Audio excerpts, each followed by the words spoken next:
May nakilala akong isang immortal na naglalakbay. Binigyan niya ako noon ng 3 tabletas. Sinabi niyang gamot ito sa matinding lagnat at sipon. Mabisa raw ito. Matagal ko nang naririnig ang pangalan mo, Batang Ginoong Shen. Hindi ko akalain na may alam ka rin pala sa panggagamot. Kung ako ang tatanungin, Batang Ginoong Shen, ang sinabi ng albularyo na iyon ay hindi dapat paniwalaan na kapag nakamatay iyan. Sino ang mananagot? Batang Ginoong Shen, huwag mo nang alalahanin ang sakit ng ginang. Mas mabuti pang umalis ka na muna. Baka lumabag ka pa sa kagandahang asal.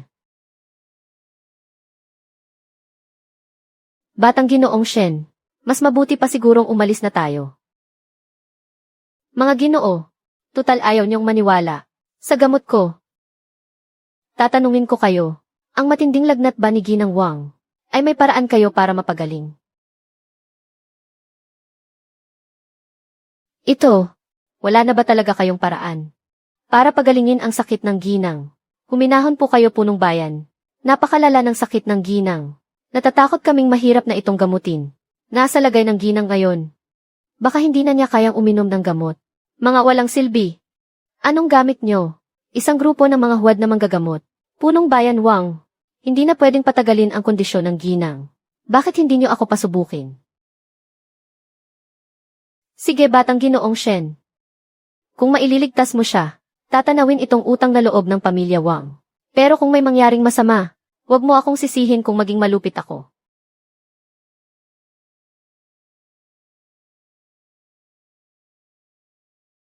Ano ito? Ilang dekada na akong nanggagamot. Ngayon lang ako nakakita ng ganyang tableta. Nagpapanggap lang yan. Ang tinatawag na gamot na iyan. Kung talagang mabisa, luluhod ako dito at kikilalanin siyang guro.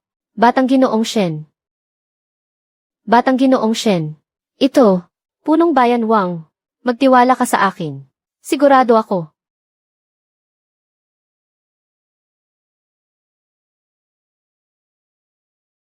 Ginang, inumin mo ang gamot.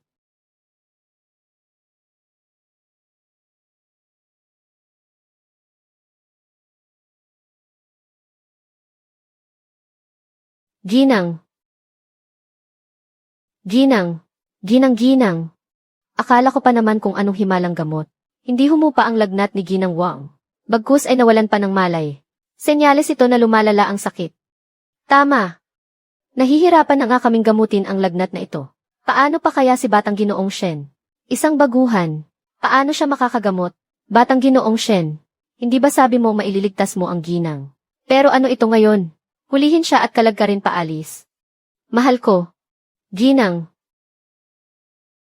Hindi na ako nilalamig. Hindi na mainit.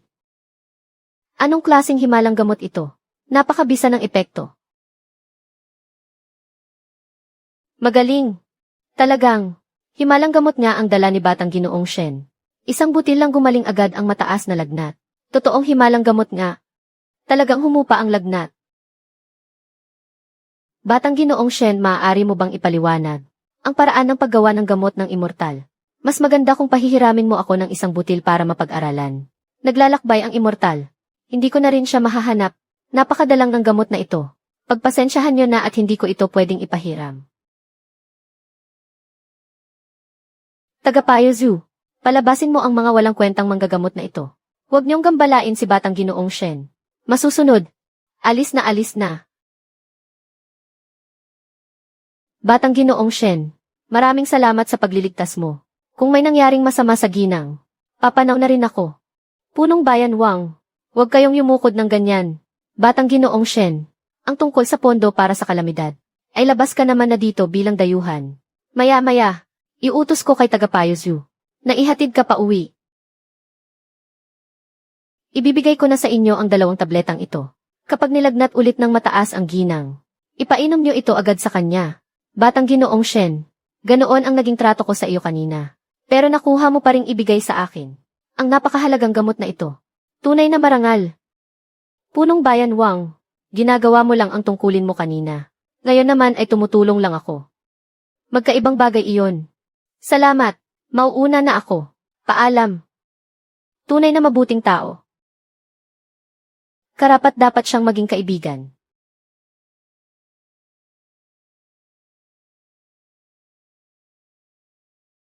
Ginang, gising ka na sa wakas. Kung hindi ka pa nagising, pupugutan na ako ng ulo. Wala kang utang na loob. Sarili mo lang inaalala mo. Ginang. Nag-aalala rin naman ako sa iyo, dahil sa taas ng lagnat ko kanina. Akala ko hindi na ako magtatagal. Paano humupa ang lagnat ko? Dapat tayong magpasalamat kay Batang Ginoong Shen. Isa siyang kahangahangang tao. Kakaibang tao ang Batang Ginoong Shen na iyon. Dapat natin siyang maging kaibigan. Balang araw, susuklian natin ang kabutihan niya. Kapag gumaling na ako, susulat ako sa aking ama. Huwag na, gagawa ako ng paraan para makabawi kay Batang Ginoong Shen. Basta hindi natin siya dapat pabayaan. Hingan mo siya ng pondo para sa kalamidad. Tama. Siguro, pwede tayong makipagnegosyo kay Batang Ginoong Shen. Bukod sa makakabayad tayo ng utang na loob, makakalikom din tayo ng pondo. CJ. Ikawag ang mga braso.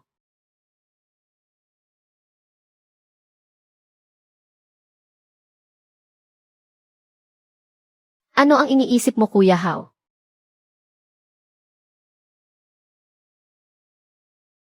Iniisip ko, masyado nang maliit ang bahay na ito. Gusto kong lumipat sa mas malaki. Dahil ba hindi ka siya ang lugar? Para sa pagsasanay ng mga tauhan, Kuya Hao. Kung sa loob ng bakuran mag-end sa'yo, hindi makakakilos ng maayos si Dingwen. Hindi rin makapagsanay sa labas. Kuya Hao, iyong binigay mong pera sa akin ay narito pa. Baka pwedeng lumipat tayo sa mas malaking bahay. CJ, nariyan ba si Batang Ginoong Shen? Iniimbitahan kayo ng punong bayan sa kanyang tahanan. Mukhang masaya ang boses niya ngayon. Parang magpapasalamat. Titingnan ko muna si Yaoru. Bumalik ka agad, Kuya Hao. Hihintayin kita. CJ. Kaya niyo yan.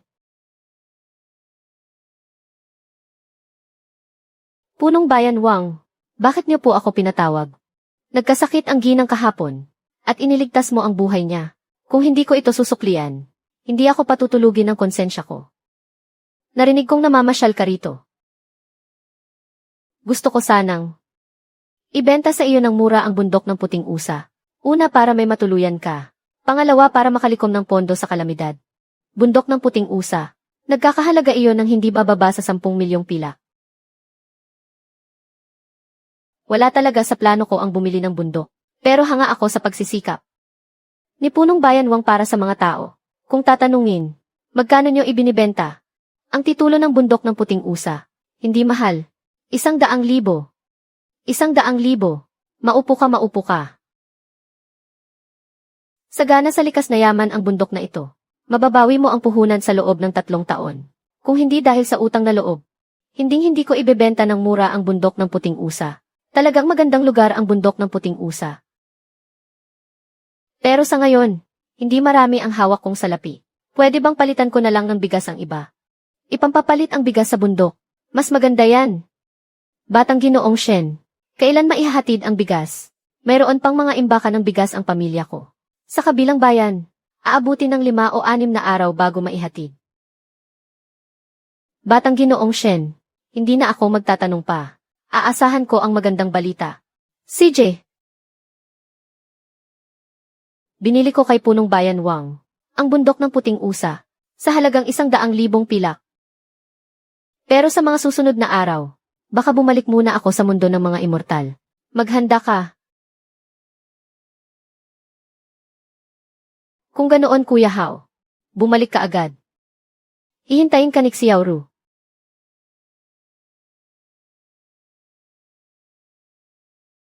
Mami-miss din kita.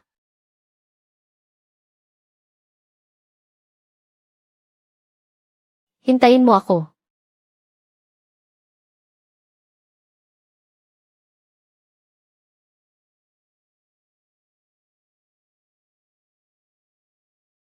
Ang daming mensahe. Hello, Abogadong Chen. Kumusta na ang ipinapagawa ko? Sa iyo, Ginoong Shen. Narehistro na ang kumpanyang gusto mo. Nakuha na rin sa halagang 500,000 ang malaking bodega na pinapahanap mo. Mabuti mayroon pa bang ibang balita? Ganito kasi, may natanggap akong alok na ibinebentang kumpanya. Nakita ko, na malapit sa negosyo mo ang serbisyo nila. Pwede mong ikonsidera na bilhin na lang ito, para hindi ka na magsimula sa wala. Magkalapit na negosyo. Anong kumpanya? Rongguang Foreign Trade. Damit at pagkain ang pangunahing produkto. Si Zhao Daigo ang boss. Napilitan siyang ibenta ito, dahil sa sugal ng anak niya. Si Zhao Kai nagkataon nga naman. Abogadong Chen Pakisuyong. Kontakin. Ang namamahala. Sa Rongguang Foreign Trade. Ngayon din. Sabihin mo, na interesado ako. Sa kumpanya nila. Masusunod Ginoong Shen. Aayusin ko agad ang pagpupulong nyo. Ngayon din.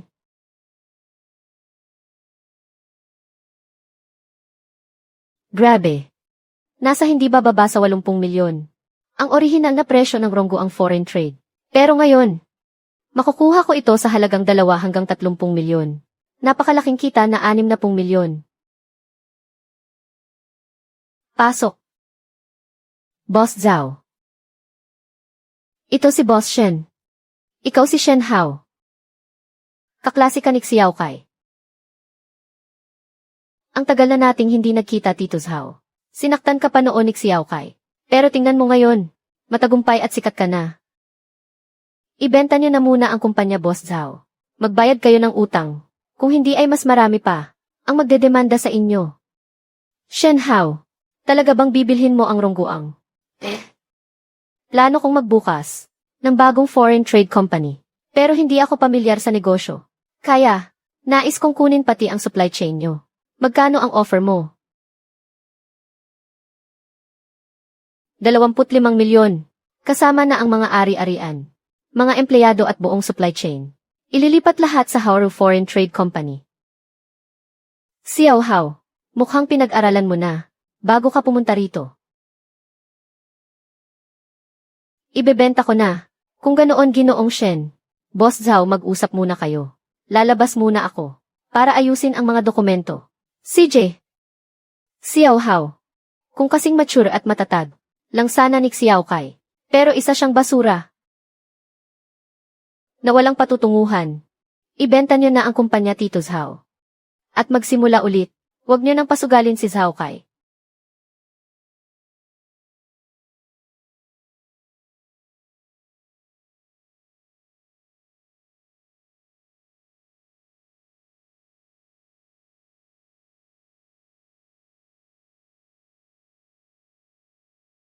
Shen Hao, ang pinaghirapan ng tito mo ay ipinagkakatiwala ko na sa iyo. Makakaasa ka, Tito Zhao. Magtrabaho kayo ng payapa. Walang matatanggal sa trabaho. Hindi magbabago ang sahod at benepisyo. Basta magtrabaho kayo ng maayos. Ako si Shen Hao, ay hinding-hindi magpapabaya sa kahit sino sa inyo. Salamat, Boss Shen. Balik na sa trabaho.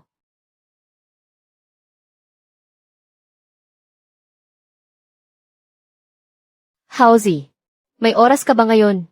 Pwede mo ba kaming sunduin? Ng girlfriend kong si Xiao Fang. Bakit? Magpapareunion na naman kasi. Si Sun Xiaoyu eh. Meron na naman. Sabi ni Sun Xiaoyu.